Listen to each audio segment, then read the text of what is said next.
ഇതിനായിട്ട് ഒരു ഹിന്ദിക്കാരനെ പോയിട്ട് വിളിച്ച്. ഈ ഹിന്ദിക്കാരനെ ഞാൻ 8:15 വിളിക്കുന്നത്. അപ്പം ക്ലീനിങ് ആണ്. വണ്ടിമേൽ ഒരാൾ പറഞ്ഞ് നല്ല പണിയെടുക്കുന്ന ആളാണ്, കയറ്റിക്കുക പറഞ്ഞ് വണ്ടിമേൽ ഞാൻ കൊണ്ടുപോയി. കുറച്ച് ദൂരം എത്തിയപ്പോൾ ഈ ഹിന്ദിക്കാരനോട് ചോദിച്ച്, ഭയ്യ നിങ്ങളെ കൂലി എന്താന്ന് ചോദിച്ചു. അപ്പൊ എന്നാ പറയാണ്, 1200 രൂപയാണ് കൂലി. അപ്പൊ ഞാൻ ചോദിച്ചു, എത്ര മണി വരെയാ പണി? 2 മണിയാവുമ്പോൾ ഞാൻ പണി നിർത്തും, എനിക്ക് 1200 റുപ്യ കൂലി. എന്ത് കൂലിയാണ്? ഞാൻ അയാൾ തിരിച്ച് അതേമാതിരി തന്നെ എവിടുന്നാണോ കയറ്റിയത് അവിടെ തന്നെ കൊണ്ടുവന്ന് വിട്ട്. പക്ഷെ ഞാൻ ആലോചിച്ച് നോക്കുകയാണ്, ഇവിടെ ഒരു കൃത്യമായ കൂലി ഇല്ല.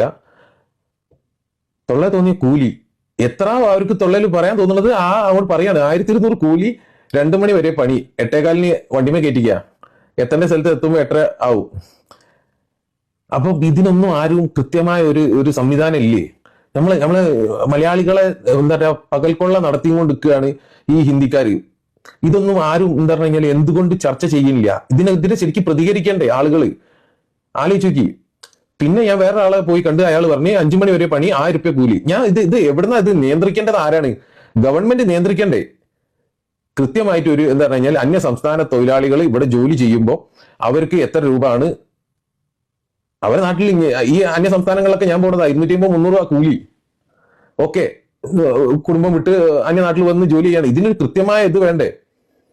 അപ്പൊ ഇതാരാണ് ഇത് ഈ ചെയ്ത് തരേണ്ടത്? ഗവൺമെന്റ് ആണ്, കേരള ഗവൺമെന്റ് ആണ് ഇതിനൊരു കൃത്യമായ ഗൈഡ് ലൈൻ ഉണ്ടാക്കിയിട്ട്. അതുപോലെ തന്നെ ഈ ഇത്രയും വരുന്ന ആളുകൾ എത്ര ക്രിമിനൽസ് ഉണ്ടാവും, ഏതൊക്കെ രീതിയിലുള്ള ആളുകൾ ഉണ്ടാവും, ഇതിന് കൃത്യമായിട്ട് ഒരു കാർഡ് ഇഷ്യൂ ചെയ്യിക്കണം ഗവൺമെന്റ്. ഇവരെ എന്താണ് എല്ലാ തരത്തിലുള്ള പരിശോധനകളും തീർത്തിട്ട് ഇവർക്ക് ഒരു കാർഡ് ഇഷ്യൂ ചെയ്ത് എല്ലാ സ്ഥലത്തും ഒരു സർക്കുലർ ഇറക്കണം. ഇത്ര രൂപ ഒരു ദിവസത്തെ കൂലിക്ക്, അത് ഇത്ര ടൈം മുതൽ ഇത്ര ടൈം വരെ അവർ ജോലി ചെയ്യണം. ഇങ്ങനെ ഒരു ഗൈഡ് ലൈൻ ഗവൺമെന്റ് ഇറക്കണം.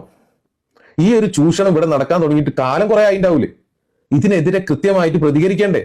അപ്പൊ ഇതൊക്കെ എന്ന് പറഞ്ഞാൽ ഇത് മൊത്തം കേരളം ഹിന്ദിക്കാർക്ക് തീരെഴുതി കൊടുത്തിട്ടൊന്നുമില്ലല്ലോ. ഇതിനെതിരെ ശക്തമായിട്ട് പ്രതികരിക്കേണ്ടതുണ്ട്. ജനങ്ങൾ അഭിപ്രായങ്ങൾ മാത്രം പറയാൻ മാത്രമല്ല ചെയ്യേണ്ടത്, ഇത്തരത്തിലുള്ളതിന് ഗവൺമെന്റ് ഒരു നടപടി എടുക്കേണ്ടതുണ്ട്. ഗവൺമെന്റ് ഒരു ഗൈഡ് ലൈൻ ഇറക്കേണ്ടതുണ്ട്. തീർച്ചയായിട്ടും നിങ്ങളുടെ എല്ലാവരും അഭിപ്രായം അറിയിക്കുക.